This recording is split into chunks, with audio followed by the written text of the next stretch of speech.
আসসালামু আলাইকুম। কেমন আছেন ভাই? আলহামদুলিল্লাহ ভালো আছি। এটা কি লাগাইছেন ভাই? এ কি লারা দিচ্ছেন নাকি? পুল্লা লাগা দিলেন? এটা পোল্লা। হ্যাঁ। সর্বদা কৃষকের পাশে থেকে কৃষক সিরাজুল ইসলাম তার মাঠে কিন্তু তার জমিতে এই জমিতেই কিন্তু দানা ছিল, এখন কিন্তু পোল্লার চাষ।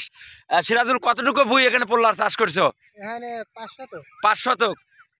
দর্শক আমি সিরাজুলের গাছের সবকিছু দেখাচ্ছি। সিরাজুল আসো একটু। এ কোন জাতের বেসন এটা ভাই? হাইব্রিড নাকি? হাইব্রিড। হাইব্রিড। অনেক সুন্দর তো গাছ হয়েছে দেখেন, সর্বদাই কৃষকের পাশে থেকে কিন্তু ভিডিওটা ধারণ করছি। তুমি এখন পেঁয়াজ তুলবে নাকি ভাই? হ্যাঁ, পিস্তল। আচ্ছা দাও, তুমি তোমার কাজে দাও। দর্শক এভাবেই কিন্তু আমি সরাসরি মাঠের দৃশ্য নিয়ে হাজির হয়েছি। দেখেন কৃষক সিরাজুল একজন সফল কৃষক, তিনি কিন্তু অর্থাৎ কৃষি কাজের পাশাপাশি কিন্তু গরু লালন পালন করে, কিন্তু গাইরে বাছুর কিনে কিন্তু আলহামদুলিল্লাহ আপনাদের দোয়ায় কিন্তু এখন সফল একজন কৃষক হয়েছে। সিরাজুল খুবই পরিশ্রমী একজন মানুষ, 5 ওয়াক্ত নামাজ কালাম পরে দেখেই কিন্তু তার সংসারটা অনেক উন্নত হয়েছে। তো ধন্যবাদ জানাই কৃষক সিরাজুলকে। এভাবেই মানে ফসলে তাক লাগিয়ে দিয়েছে এবার পেঁয়াজে। সিরাজুল এবার পেঁয়াজ কি বিক্রি করেছে নাকি আছে এখনো? এখনো আছে।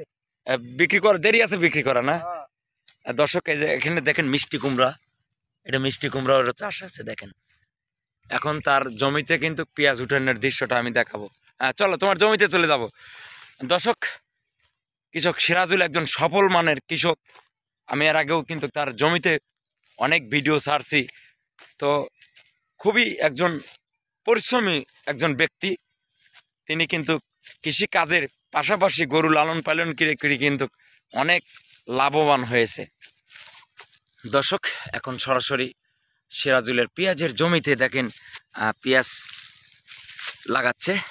পেঁয়াজ উঠানোর দৃশ্যটা, পেঁয়াজ লাগানোর দৃশ্যটাও কিন্তু আমি দেখাচ্ছি তার আর একটি জমিত। এখন দেখেন পেঁয়াজ কিভাবে উঠায়। সিরাজুলের জন্য সবাই দোয়া করবেন। খুবই একজন ভালো একজন মনের মানুষ এই সিরাজুল। তিনি কিন্তু 5 ওয়াক্ত নামাজ কালাম পড়ে, পেশা কিন্তু কিনে একজন কৃষক। এখন যেভাবে কৃষি কাজে সাফল্য অর্জন করেছে, আপনার পেঁয়াজ রসুন, তারপরে মিষ্টি কুমড়ো, এবং এখন কিন্তু পোল্লা চাষ, বেগুনের চাষও কিন্তু গত বছর বাম্পার টাকা পাইছে প্রথম অবস্থায়। সিরাজুল এবছর কি বেগুন লাগাইছো ভাই? হ্যাঁ, বেগুন লাগাইছি ওই যে। ওই দেখেন আর এক পাশে কিন্তু তার বেগুনের জমি। আসলে এভাবেই একটা কৃষক মানুষ কিন্তু তার নিজের কাজ করতেই সারাদিন ব্যস্ততা থাকে, তারপরেও কিন্তু তার 2টা আইরিয়া বাছুর এবং একটি গাভী আছে। তো সিরাজুলের জন্য সবাই দোয়া করবেন, এভাবেই যেন তিনি পরিশ্রম করে যাতে সফলতা আর গল্পটা যেন সাজিয়ে রাখতে পারে।